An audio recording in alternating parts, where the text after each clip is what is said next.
네, 안녕하십니까. 오토다이리 오종훈입니다. 날씨가 많이 풀렸습니다. 엊그저께 폭설이 왔었는데 이제 눈 정리는 다 된 듯 하네요. 자, 오늘도 오토다이리의 시승기는 계속됩니다. 준비한 차 뉴 미니 컨트리맨입니다. 작년 6월에 코로나19 사태를 뚫고 한국에서 전세계 최초로 공개된 바로 그 모델이죠.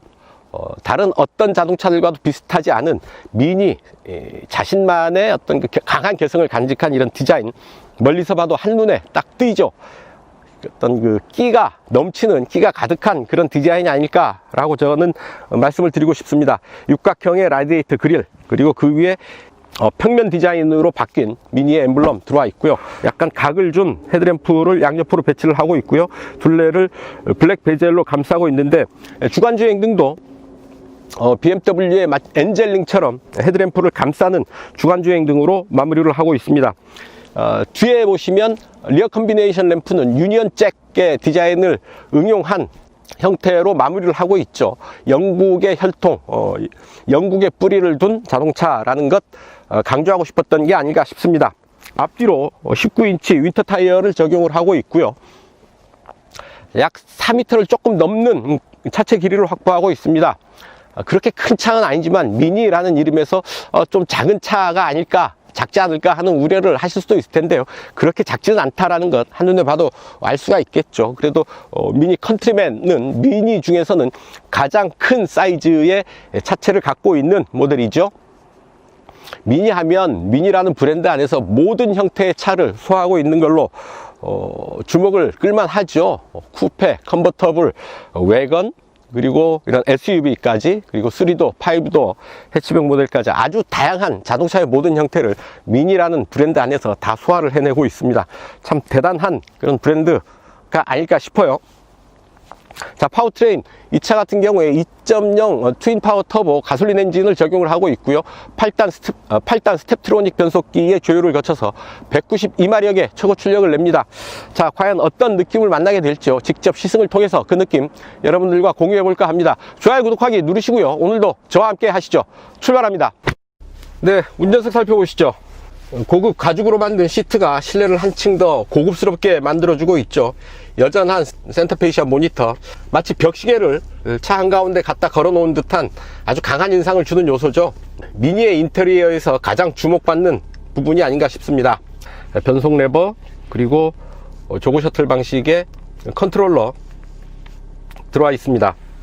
엔진 스타트 스톱 버튼은 토글 스위치 방식을 택하고 있죠. 마치 비행기 조종가 안에서 만나게 되는 그런 버튼들을 배열해 놓고 있어서 뭔가 독특한 색다른 그런 느낌을 전해주고 있습니다. 자, 스티어링 휠 먼저 보실까요?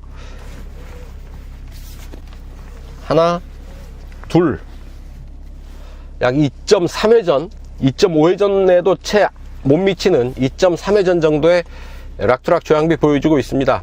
마치 고카트를 타는 듯한 아주 날카로운 조향의 느낌, 미니의 가장 큰 특징 중 하나가 아닐까 싶은데요. 그런 부분을 짐작케 해주는 아주 타이트한 락투락 조향비입니다. 차체 길이 약 4.3m, 4295mm에 달하는 차체 길이를 컨트롤하기에 아주 타이트한 예민한 조향을 기대할 수 있는 그런 락투락 조향비가 아닐까 싶습니다.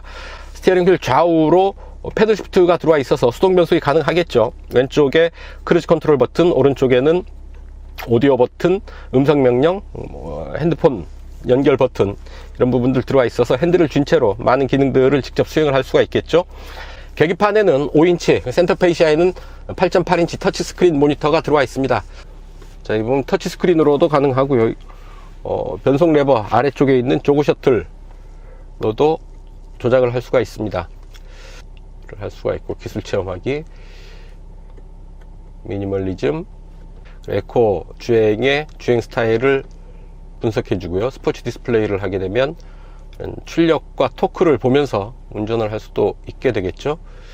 그 다음에 주행 정보, 온보드 컴퓨터, 주행 정보를 알 수가 있고, 트림미터를 세팅을 해서 다시 체크를 할 수가 있겠죠. 라이트, 실내 조명, 간접 조명,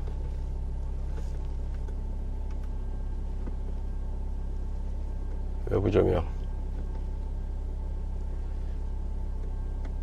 홈라이트, 이렇게 실내 조명과 외부 조명 조절을 할 수가 있습니다. 도어키, 모든 도어를 연다, 트렁크 리드,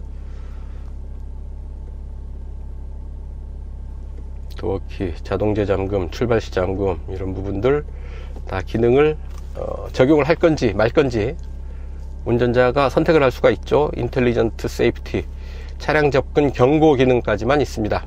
조향, 제동 개입하지 않고요. 차량 접근 시 경고하는 기능 정도만 있는 거죠.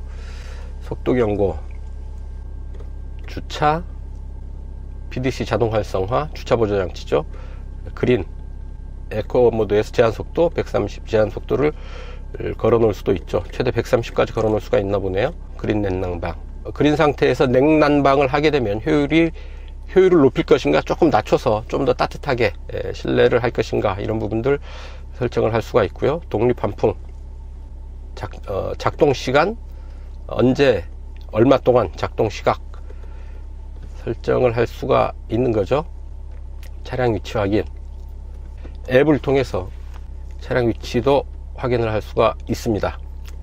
시스템 설정, 모바일 기기 설정을 하고요.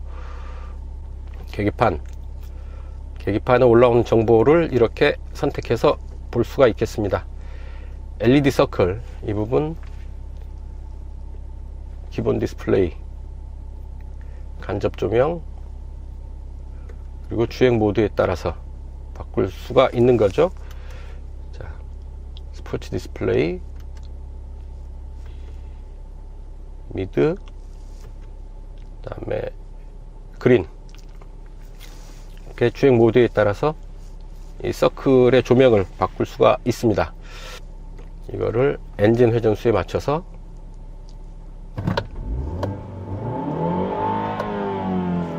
이렇게 조명을 세팅을 할 수도 있네요. 그냥 간접 조명으로 하는 게 저는 낫지 않을까 싶습니다. 상황 보기 모드, 하트비트, 자동 시작 정지, 내비게이션, 이런 모드에 따라서 이 조명을 바꿀 수가 있나 봅니다.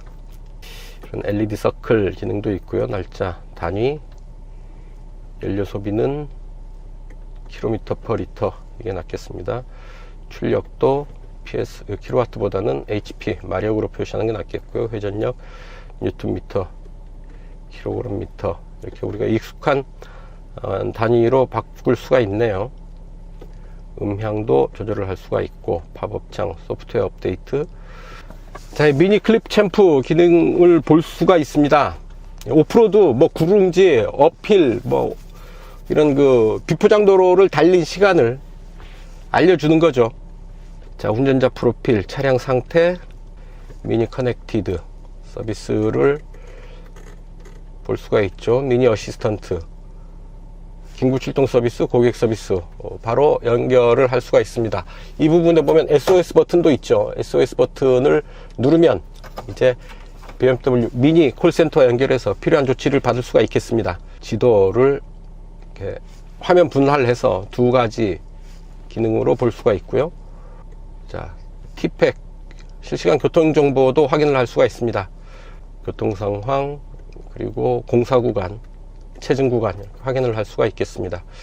지도 모드는 북쪽 방향 고정, 주행 방향 기준, 3D 보기, 내비의 설정 이렇게 할 수가 있고요. 미디어 라디오, DMB, FM, AM, 음악 컬렉션, USB 연결을 해서 들을 수도 있고요. 음악 컬렉션 하면 자체 하드에, 내장 하드에 수록되어 있는 음악 이렇게 들을 수도 있네요. 음악 한번 들어볼까요?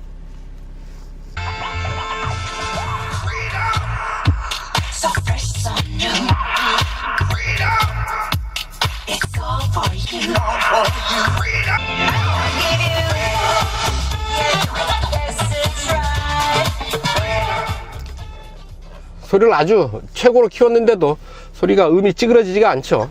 선명한 음질을 즐길 수가 있을 테고요. 저는 이제 안드로이드 폰을 쓰고 있는데 애플 폰을 사용을 한다면 애플 카플레이를 무선으로 연결을 할 수가 있다고 합니다. 미니는 애플만 좋아하나 봅니다. 자, 그리고 그 밑으로 오디오 버튼 들어와 있고요. 이렇게 FM 방송을 선택할 수 있는 기능 키들 들어와 있고요. 그 아래 공조 장치 공조 스위치 들어와 있습니다. 좌우로 분리돼서 조절을 할 수가 있고요. 열선 버튼 들어와 있는데 열선 시트 버튼인데요. 열선 시트 버튼을 조정하는 버튼의 컬러가 초록색이네요. 남들 열선 시트 빨간색으로 하지만 나는 초록색으로 하겠다 라는 얘기죠. 다음에 주차 보조 장치 버튼, 엔진 오토 스탑, 엔진 스타트 스톱, 그리고 ESC 오프, 주행 모드 설정할 수 있는 버튼들 토글 스위치로 들어와 있고요. 자, 12V 전원구와 USB 연결구 하나 들어와 있습니다. 간단한 수납함, 2개의 컵홀더, 8단 변속기를 조절할 수 있는 변속 레버, 그 아래 인포메이션 모니터를 조절할 수 있는 조그 셔틀과 기능키들, 몇 개의 기능키들 들어와 있습니다. 센터 콘솔 암레스트를 겸하고 있고요. 이중 구조로 되어 있습니다. 이 아래는 뚜껑이 없이, 덮개가 없이 수납 공간이 있고, 여기 충전용 USB 3.0 연결구가 여기 들어와 있네요. 암레스트 기능을 하는 수납 공간이 또 하나 있죠. 열면 여기에 핸드폰 무선 충전 기능이 이 안에 들어와 있습니다. 핸드폰을 이렇게 끼워 놓으면 될 텐데, 무선 충전 기능은 되어 있는데요. 제 스마트폰은 화면이 큰 노트 폰을 사용을 하고 있는데, 이 큰 핸드폰은 여기에 들어가지가 않네요. 장착이 되지 않습니다. 안드로이드 폰을 사용하는 입장에서는 뭔가 조금씩 부족하고 아쉬운 부분들이 하나씩 눈에 띄입니다. 센터 페이시아와 이 도어 트림 부분을 이 블랙 하이그로시 재질로 마감을 해 놓고 있죠. 약간 광택이 나는 그런 재질이어서 보기에는 참 좋은데요. 반사도 좀 있고 약간 손때, 먼지 뭐 이런 부분은 좀 취약하죠. 자주 닦아줘야 되는 운전자의 수고로움이 필요한 부분입니다. 운전자가 부지런하면 이런 부분 좀 더 고급스럽게 느낄 수 있을 테고요. 운전자가 좀 게으르다면 시간이 갈수록 이런 부분들 때문에 좀 더 거슬리는 부분이 될 수도 있겠죠. 자, 인테리어 이 정도 살펴보시고요. 뒷좌석 보시죠. 네, 뒷좌석입니다. 아주 편한 자세 취할 수 있습니다. 의자에 앉은 듯 편안하게 앉을 수 있는 이런 자세. SUV니까 가능한 거겠죠. 무릎 앞으로 주먹 2개 여유 있게 들어가고요. 이 차 이름이 미니 아니겠습니까? 미니 하면 작은 차 작지 않을까 하는 선입견, 그런 생각을 갖게 될 텐데 전혀 그렇지 않습니다. 아주 넉넉한 공간 갖추고 있다고 해도 과언은 아닙니다. 미니가 아닌 거죠. 미디엄이나 라지쯤 되는 미니입니다. 자, 차창 내리면 완전히 차창이 수납이 되죠. 남는 부분 없이 완전히 수납이 되고요. 이렇게 걸리면 다시 리와인드 되면서 손끼임 사고 같은 걸 막을 수가 있겠죠. 자, 머리 윗 공간, 주먹 하나 꽉 끼게 들어가는 공간 확보하는데요. 헤드 클리어런스 이 정도면 뭐 충분하다 싶고요. 손바닥 두에 겹쳐서도 여유가 있죠. 뭐 공간의 제약 거의 느낄 일이 없겠습니다. 다만 센터 터널, 손가락 길이보다 조금 더 높게 센터 터널이 올라와 있는데요. 이 차 올포 사륜구동 시스템을 갖추고 있어서 센터 터널이 이 실내 공간, 실내 바닥 공간을 어느 정도 제약하는 부분은 피할 수 없지 않나 싶고요. 자, 시트는 앞뒤로 슬라이딩이 가능하네요. 이런 정도로 앞으로 바짝 당기면 무릎은 앞 시트에 닿지는 않고요. 닿을락말락한데 손바닥 하나, 2개 정도 겹쳐오고 들어가도 약간의 여유 확보하고 있습니다. 뭐 트렁크에 실을 짐이 많을 때는 이렇게 최대한 앞으로 시트를 당겨도 뭐 사람이 앉을 수 있는 공간은 최소한으로 확보하고 있다 라는 얘기고요. 자, 암레스트는 따로 없고요. 대신에 시트를 이렇게 가운데 시트를 이렇게 접어버리면 스키스루 같은 공간으로 활용을 할 수가 있겠죠. 시트는 이렇게 이제 4대 2대 4로 구분이 되는 거고요.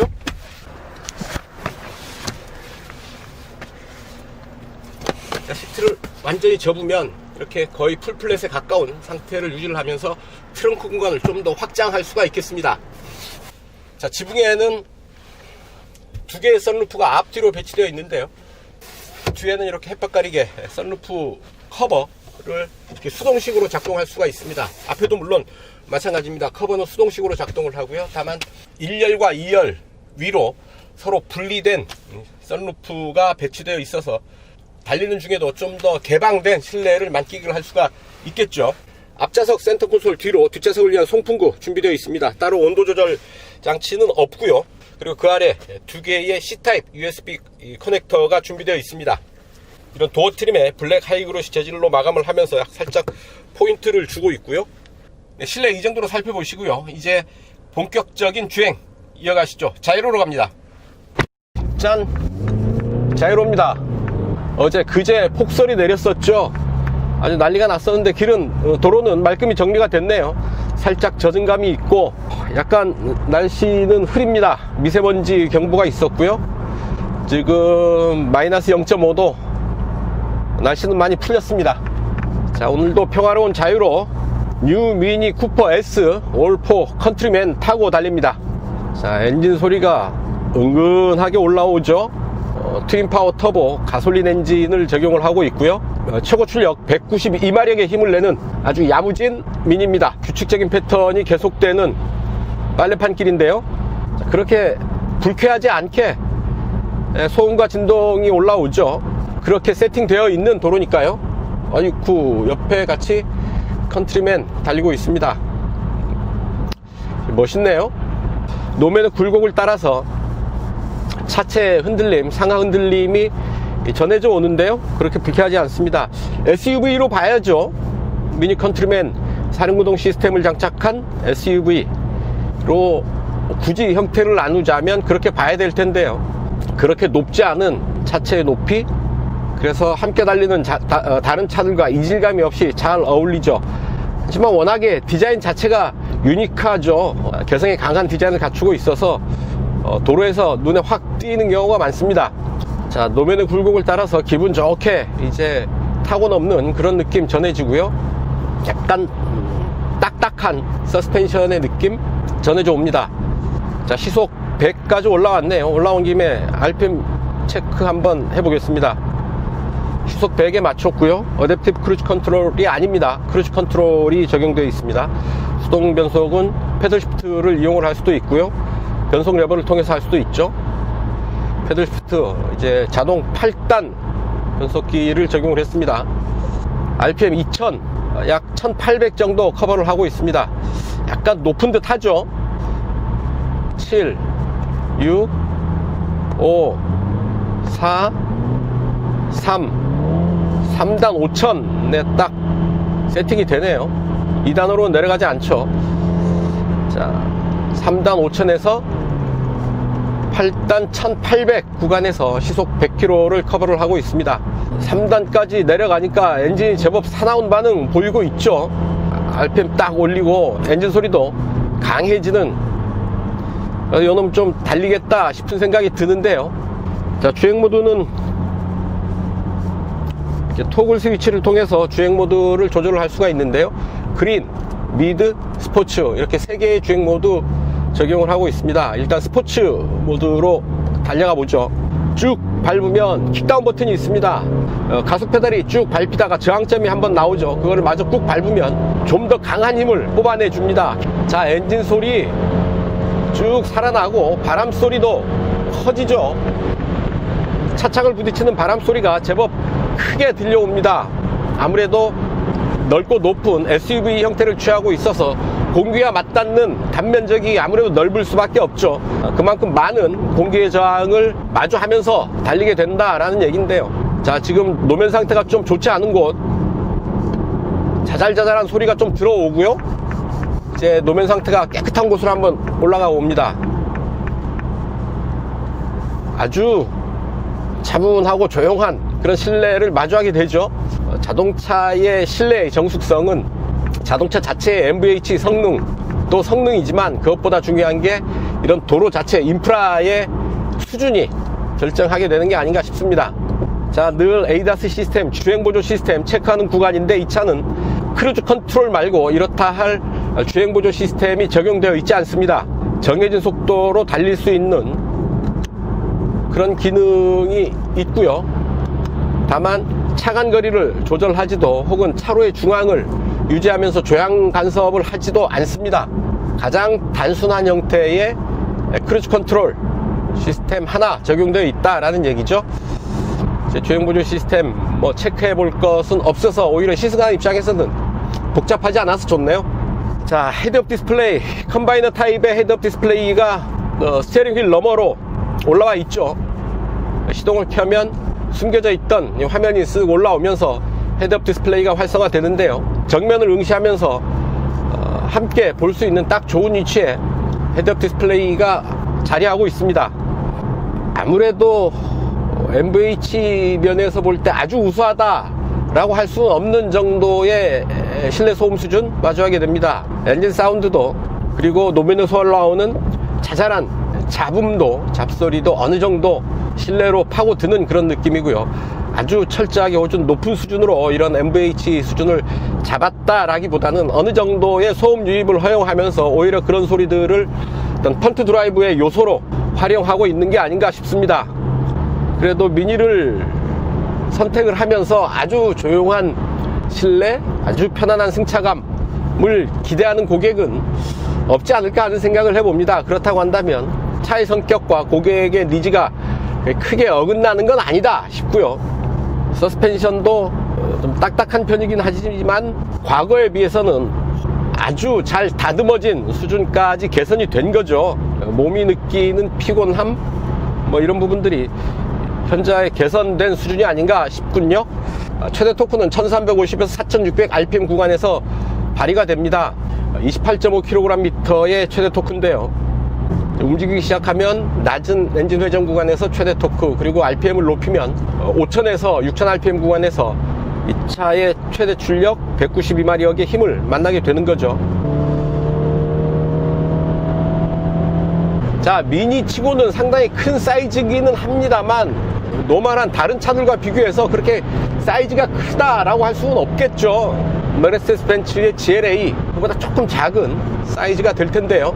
사륜구동 시스템을 적용하고 있어서 그런지 빠르게 달리는데도 차체의 흔들림, 그리고 운전자가 느끼는 심리적인 불안 그렇게 크지 않습니다. 차체는 대체로 안정되어 있고 엔진은 큰 어려움 없이 있는 힘을 다 뽑아내고 있는 거죠. 바람 소리는 아주 크게 올라오고 있는데 속도를 보니까 빠르구나, 그럴 만한 속도다 싶고요. 자, 전륜구동 기반의 사륜구동 시스템입니다. 올4 시스템인데요. BMW가 만드는 미니지만 BMW는 후륜구동 기반의 사륜구동을 대체로 적용을 하고 있고요. 그래서 엑스드라이브 시스템이라고 이름을 붙이죠. 그리고 미니에는 올4 시스템, 전륜구동 기반의 사륜구동 시스템이라는 것 말씀을 드립니다. BMW의 엑스드라이브와는 구조적으로 다른 형태를 취하고 있다라는 얘기고요. 영하 3.5도 조금 추운 날씨지만 타이어는 225, 450R 19 사이즈의 윈터 타이어를 장착을 하고 있습니다.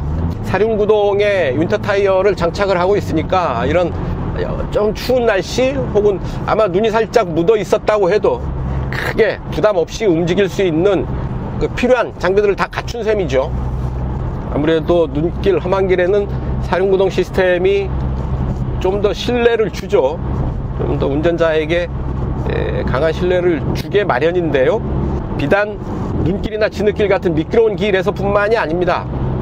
차체의 주행 안정감이 높고요. 특히 코너에서 코너링에서 좀 더 수준 높은 안정감 있는 코너링 성능을 보여주게 되죠. 사륜구동 시스템을 가진 차들의 특징 혹은 장점일 테고요. 다만 사륜구동 시스템의 무게, 동력이 전달되는 과정에서 일부 동력이 손실되는 부분, 그래서 연비에는 조금 불리한 면이 있다라는 점은 알고 타야 되겠습니다.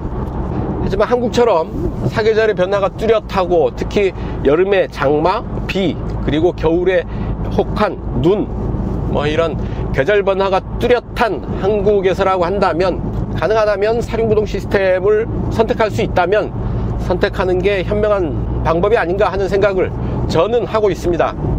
자, 8단 변속기, 스텝트로닉 변속기인데요. 변속의 반응도 제법 빠른 듯 하고요. 자, 변속기를 보면 8단에서 7단 아주 절도 있게 변속이 딱딱 일어나네요. 엔진 사운드도 상당히 매력이 있고요. 끼가 있는 차죠.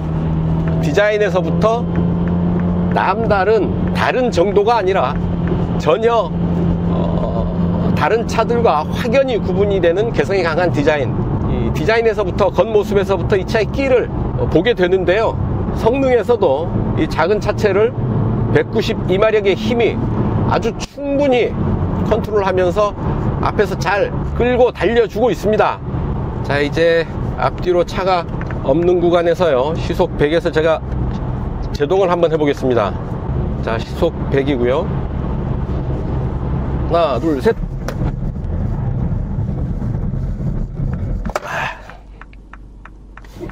비상등은 스스로 깜빡이고요. 제동거리는 조금 긴 듯한데 그거는 이제 노면 온도, 타이어 온도가 충분히 올라오지 않아서 그러지 않나 싶고, 아마 봄, 가을에 아주 좋은 날씨 조건에서 한다면 좀 더 짧은 제동거리를 만날 수 있지 않을까 싶습니다. 강한 제동을 여유 있게 받아내면서 제동을 마무리하고 있는 그런 반응을 만났습니다. 네, 이제 고속 코너링 해보겠습니다. 속도를 쭉 올려서요, 코너에 진입합니다. 제동, 턴, 속도를 충분히 떨어뜨린 뒤에 돌아 나갑니다. 살짝 뒤가 잘 따라오는데요, 차체 높이가 어느 정도 있죠. 그렇게 크게 기울어지지 않는 그런 느낌입니다. 노면 온도가 상당히 차가워서요, 타이어의 그립이 조금 부족하지 않나 싶은 생각이 들기는 하는데요, 대체로 네 바퀴가 구동력을 잘 유지하면서 코너를 잘 빠져나올 수 있었습니다. 자, 주행 테스트 이 정도 하고요, 이제 시속 100km 가속 시간과 거리 체크해 보도록 하겠습니다. 제로백 테스트로 이어갑니다.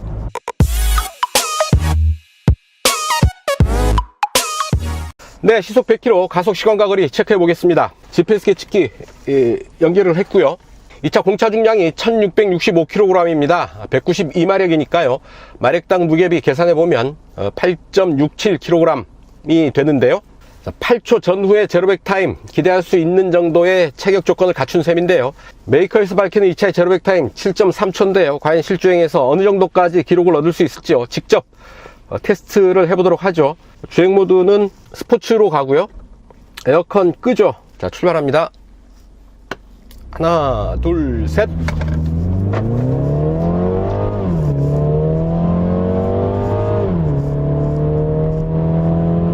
(192마력의) 힘 아주 강하게 느껴지지는 않는데요, 꾸준하게 힘을 모아서 속도를 높여가는 그런 느낌입니다. 자, 이번에는 4차 시기는 수동 모드로 놓고 운전 전 수동 변속을 하지 않습니다. 출발합니다. 하나, 둘, 셋.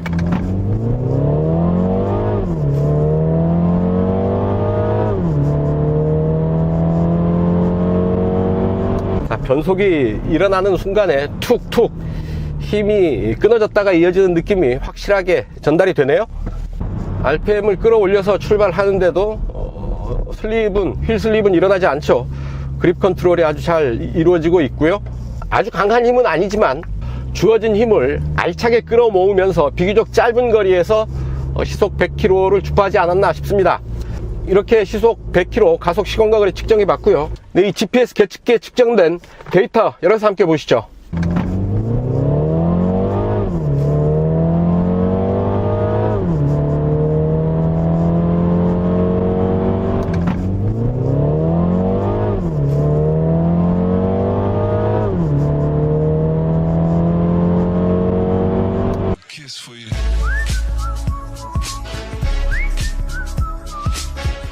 네, 연비 테스트 하겠습니다.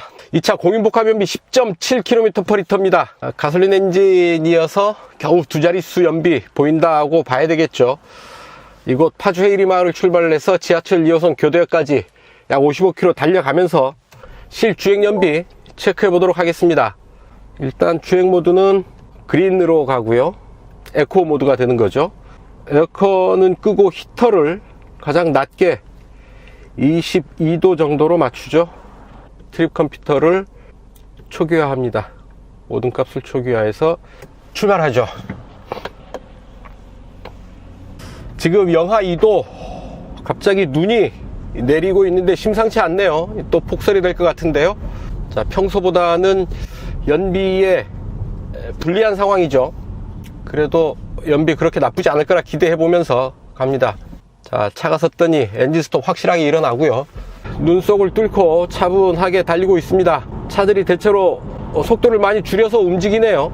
연비 테스트하는 입장에서는 잘 됐습니다. 이런 악천후가 연비에 좋을 리는 없지만 전체적으로 주행 속도가 떨어질 테니까요, 좀 더 차분하게 운전하는데 그나마 유리한 상황은 되지 않을까 싶습니다. 평화로운 자유로인가요? 이 정도면? 자, 어쨌든 오늘도 평화로운 자유로 올라섰습니다. 보시면 기술 체험하기에 미니멀리즘을 한번 보시죠. 구동 상황을 보여주는데요, 지금 엔진 작동 중이라고 표시가 되죠.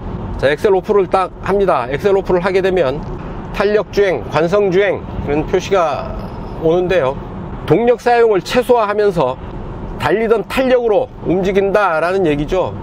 엔진이 멈추는 건 아닙니다. 보면 관성 주행 상황에서 엔진 RPM 약 1000 미만, 약 8,900 정도 보이는데요, 공회전 정도의 상태를 유지를 하고 달리던 탄력으로 차가 움직인다 라는 걸 보여주는 거죠. 다시 가속 페달을 밟으니까 엔진 작동 중 이런 표시가 납니다. 자, 일단 눈 내리는 자유로, 그래도 교통량은 많지 않으니까요, 자유로 따라서 행주대교 북단까지 일단 달려갑니다. 네, 자유로를 따라서 쭉 움직이고 있는데요, 눈이 계속 오고 있고 교통량이 많아져서 정체가 이어지고 있습니다. 여기까지 연비 지금 15.8 보이고 있네요. 연비 제법 괜찮은데요, 이런 날 연비보다도 이렇게 눈 내리는 날 운전하기가 참 조심스럽죠. 가급적 눈 내릴 때는 운전하지 마시고요. 그리고 평소에 특히 겨울철, 겨울이 오기 전에 타이어 점검은 반드시 꼭 한번 하셔야 됩니다. 그래서 타이어가 많이 마모된 상태라고 한다면 타이어 교체 반드시 해야 되고요. 겨울철에 윈터 타이어를 권하지만 윈터 타이어, 굳이 윈터 타이어가 아니라고 하더라도 사계절용 타이어지만 새 제품이라고 한다면 그래도 많이 다른 타이어들보다는 훨씬 낫겠죠. 강설로 인한 미끄럼에 주의하시기 바라며 외출, 퇴근 시 가급적 대중교통을 이용해 주시기 바랍니다. 서울시청 비상상황 경고도 발령이 됐네요. 이렇게 눈 내리는 날 운전을 어떻게 할 것이냐. 후륜구동차의 타이어까지 마모된 상태다, 나가시면 안 됩니다. 그런 상태로 도로에 나가면 10중 8구가 아니라 100% 움직이지 못하는 상황을 만나게 되니까요, 이런 날 안 나가는 게 제일 좋고요. 부득이하게 움직여야 한다, 금방 경고가 왔듯이 대중교통 이용하는 게 낫겠고, 그래도 어쩔 수 없이 나는 꼭 내 차로 움직여야 된다, 타이어가 가장 중요하니까 타이어 상태 먼저 살피시고요. 비상사태를 대비해서 체인 챙기시고, 2단 출발, 서행 이런 부분들 다들 알고 계시죠. 눈길에서는 ESC를 끄고 움직여야 한다라고 말씀하시는 분들 계세요. 큰일 납니다. ESC 전자제어식 주행안전장치죠.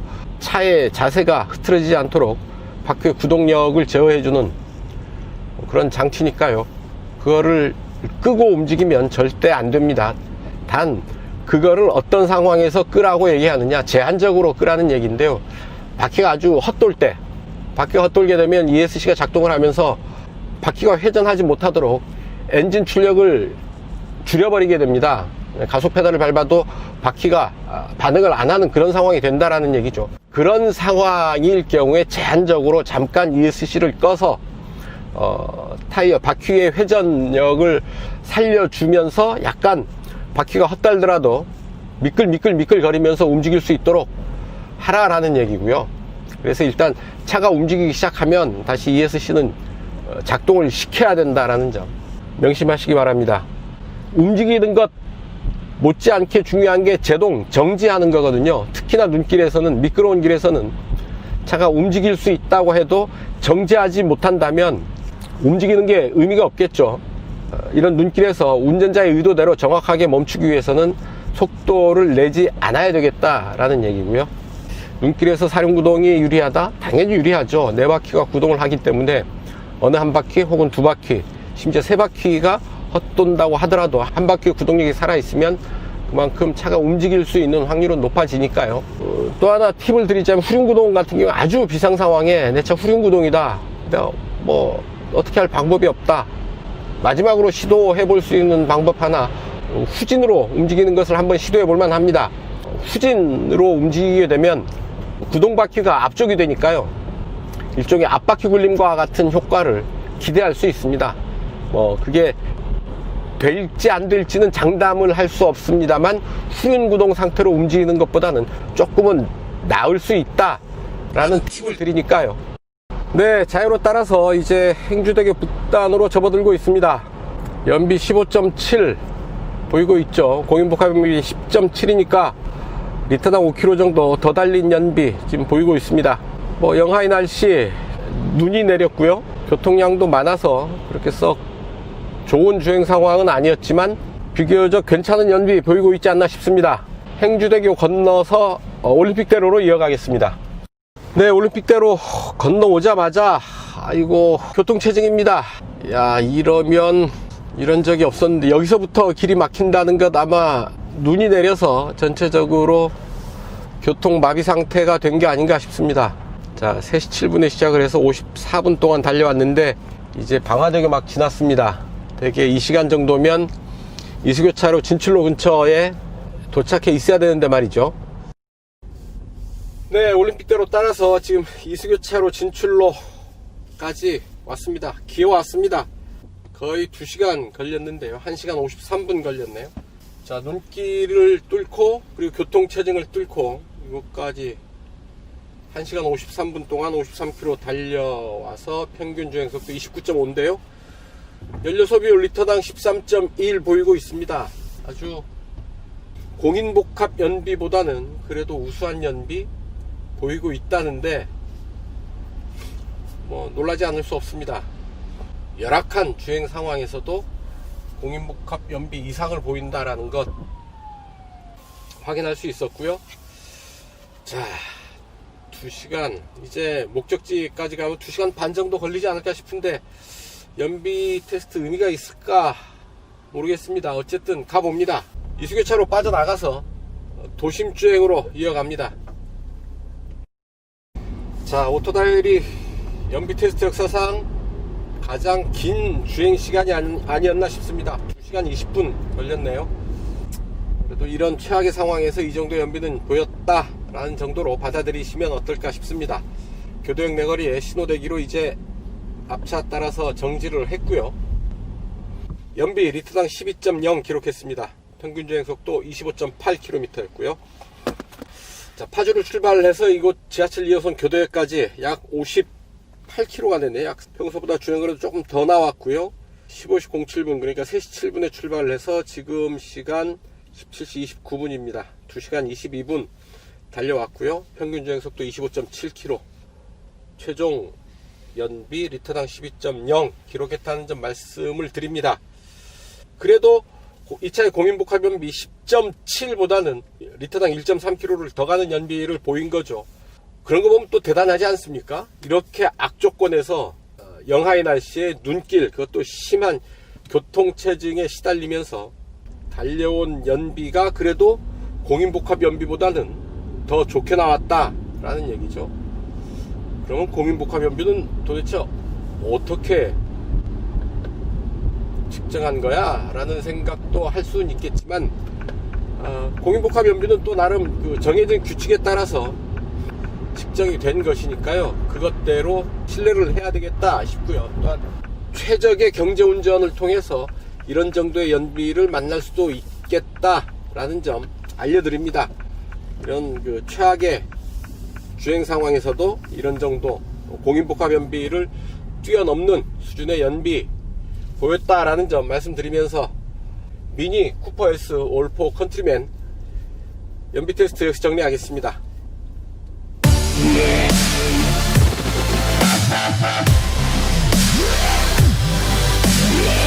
단도직입입니다.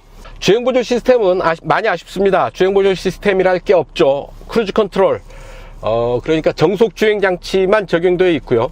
어댑티브 크루즈 컨트롤이 아니어서 차간 거리를 조절하지도 않고, 그리고 차선 이탈 경고 장치도 없어서 차선 이탈을 하는데 아무런 간섭을 하지 않습니다. 보조해 주지 않는 거죠. 그래서 운전은 전적으로 운전자의 몫인데요. 물론 당연히 이제 운전자가 운전을 하게 되지만 만에 하나 운전자가 아차 하는 실수 혹은 미처 판단하지 못하는, 체크하지 못하는 부분에 대해서 차가 보조하고 보완해 줄 수 있는 그런 기능들이 있는데요. 그런 게 어떤 그 주행 보조 시스템의 개념이기도 하고 또한 안전을 위해서도 필요한 기능이 아닐까 싶은데, 이 차에는 그런 부분들이 모두 생략되어 있습니다. 다만 하나 있다고 한다면 차량 접근 경고 기능 정도가 있을 텐데요. 그나마 없는 것보다는 낫겠지만 좀 더 많은 기능, 많은 주행 보조 장비들, 안전 기능들에 익숙한 요즘 운전자들의 눈에 맞춰서 본다면 미니 컨트리맨의 이런 주행 보조 시스템, 안전 기능들은 조금 부족한 게 아닌가 하는 생각을 지울 수가 없습니다. 이런 부분 좀 더 보완해 주는 게 낫지 않을까 싶고요. 또 하나, 이 안드로이드 폰 사용자에게는 여러 가지 제한이 많네요. 안드로이드 오토 같은 기능을 무선으로 이용을 할 수가 없죠. 안드로이드 기기로는 미니의 커넥티드 기능을 제대로 이용하기가 힘들 듯 합니다. 안드로이드 폰 이용자도 좀 더 편하게 미니의 이런 커넥티드 기능들을 이용을 할 수 있으면 좋겠습니다. 너무 안드로이드 폰 차별하는 게 아닌가 하는 은근히 섭섭한 마음이 드는 게 사실입니다. 네, 지금까지 미니 쿠퍼 S 올4 컨트리맨 시승을 했습니다. 한국에서 글로벌 런칭을 했다는 차니까 좀 더 애정이 가지 않나 싶습니다. 미니만의 유니크한 디자인 아주 섹시하고요. 세상의 어떤 차와도 다른 미니만의 강한 개성을 가진 끼가 넘치는 디자인을 갖추고 있습니다. 여기에 시승한 차는 2.0 가솔린 엔진을 바탕으로 한 190마력의 힘을 아주 높은 수준에서 드러내고 있죠. 사륜구동 시스템과 궁합을 잘 맞춰서 아주 높은 수준의 주행 질감 확보하고 있다는 것 확인할 수가 있었습니다. 실내 공간 그렇게 좁지가 않죠. 미니지만 컨트리맨은 미니 중에서도 가장 큰 사이즈를 자랑하는 모델입니다. SUV 모델이라는 얘기인데요. 넓은 실내 공간, 그리고 사륜구동을 바탕으로 하는 다양한 기능을 갖추고 있어서 좀 더 활동폭이 넓겠죠. 이처럼 눈이 많이 내릴 때 제한 없이 도로를 달릴 수가 있을 테고, 오프로드에서도 좀 더 강한 구동력 확보할 수 있지 않을까 싶습니다. 판매 가격 시승한 2차 5,300만원이고요 모두 7개 트림이 있죠. 가장 낮은 4천만원대에서부터 6천만원대까지, 6천만원 초반대까지 폭 넓은 가격대를 형성하고 있어서 각자 주머니 사정에 맞춰서 또 고를 수 있을 정도로 폭 넓은 라인업을 갖추고 있다는 것이 컨트리맨의 또 다른 특징이 아닐까 싶습니다. 이렇게 눈 많이 내릴 때 여러분들 안전운전 하시고요, 가급적 밖에 안 나가시는 게 좋겠죠. 자, 오늘 시승 여기까지입니다. 지금까지 저는 오토다일의 오종훈이었고요. 여러분들 좋아요, 구독하기 누르시면 저는 다음 차로 여러분들 다시 찾아뵙겠습니다. 시청해 주셔서 감사합니다.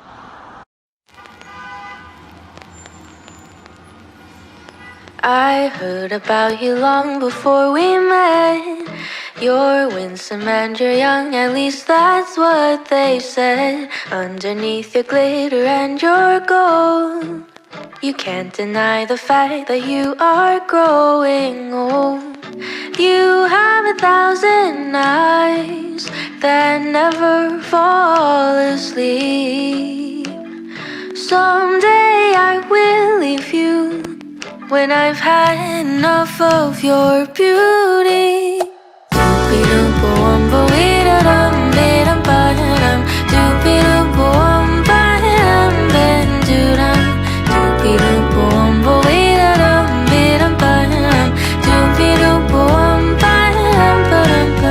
I haven't gotten used to your scent.